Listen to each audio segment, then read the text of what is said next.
अस्सलाम वालेकुम अज़ीज़ तालिबात। हमने ये चैप्टर नंबर 4 का फर्स्ट क्वेश्चन स्टार्ट किया हुआ था, निज़ाम में हिस्सा लेने वाले अज़ा कौन कौन से हैं। तो हमने ये हाफ़ क्वेश्चन पढ़ लिया था कि निज़ाम में हिस्सा लेने वाले अज़ा में मुँह, हलक, खुराकी नाली, मैदा और छोटी आंत शामिल हैं। ये हमने पढ़ लिया था। आज हम नेक्स्ट क्वेश्चन पढ़ेंगे, ये इसी का ही हाफ़ जो पार्ट रह गया था वो पढ़ेंगे। बड़ी आंत यानी निज़ाम में हिस्सा लेने वाले अज़ा में बड़ी आंत भी शामिल है। ये एक उज़लाती नाली है जो 1.80 मीटर लंबी होती है।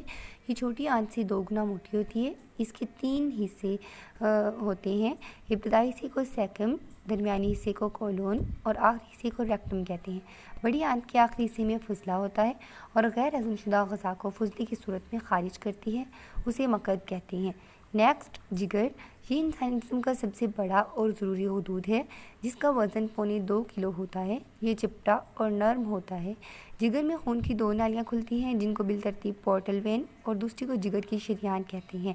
जिगर के अफ़ाल कौन कौन से हैं, ये शॉर्ट क्वेश्चन में भी अक्सर पूछा जा सकता है।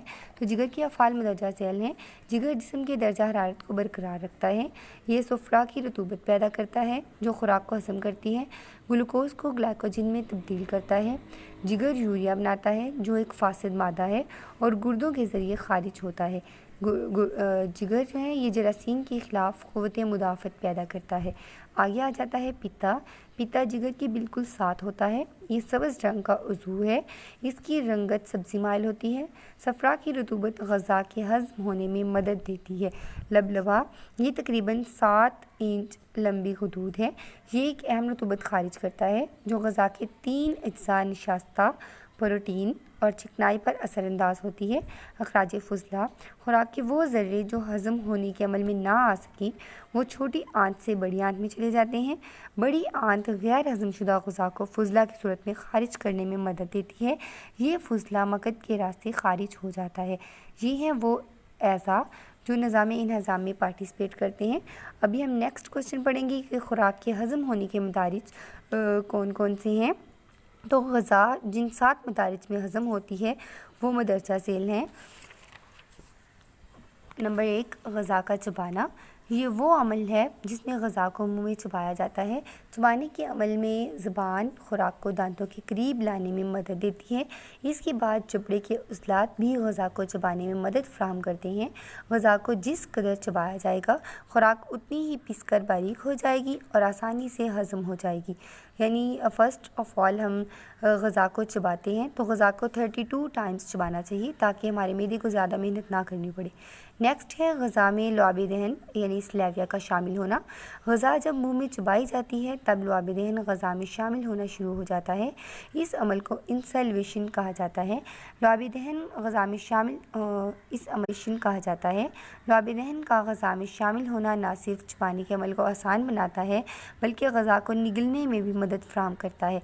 लुआब दहन में एक मादा ख़मीर पाया जाता है जिसे टाइलेन कहा जाता है।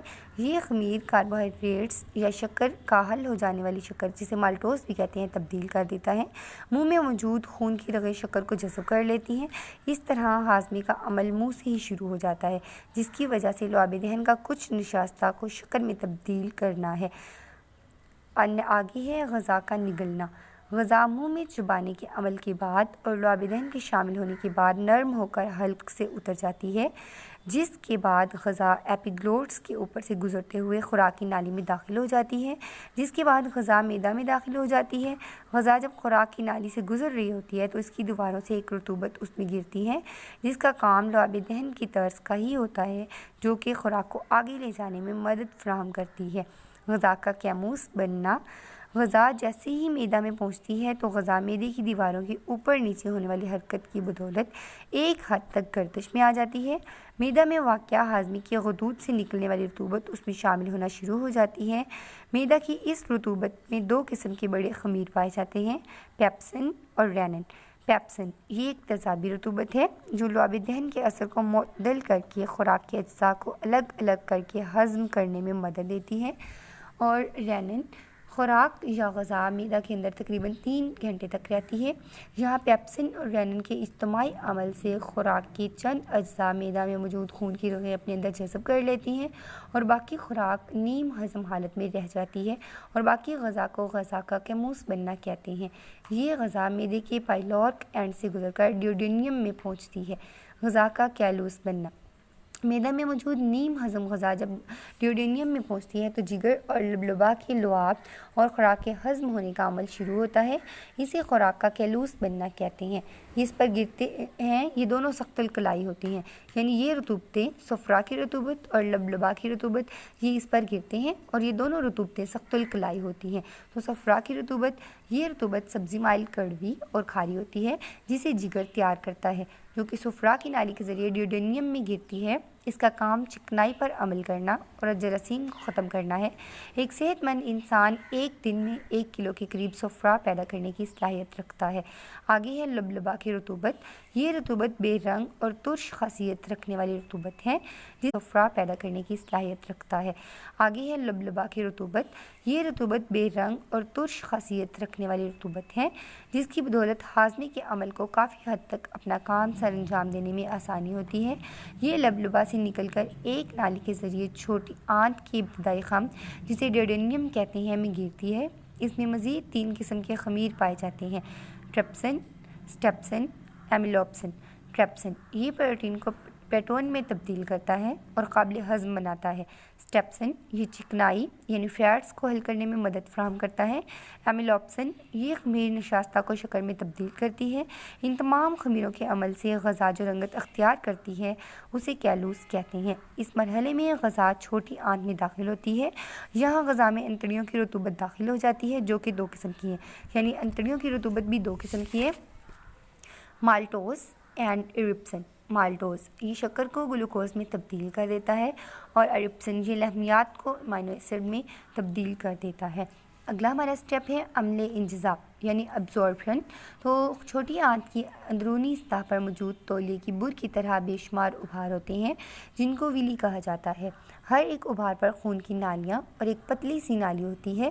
ہضم شدہ غذا کے اجزاء ان ابھاروں کی دیواروں میں سے جذب ہونے کے بعد خون میں شامل ہو جاتے ہیں۔ اس طرح ہماری غذا کھانے کے بعد اس سارے عمل سے گزرتے ہی خون میں شامل ہو کر جزو بدن بن جاتی ہے۔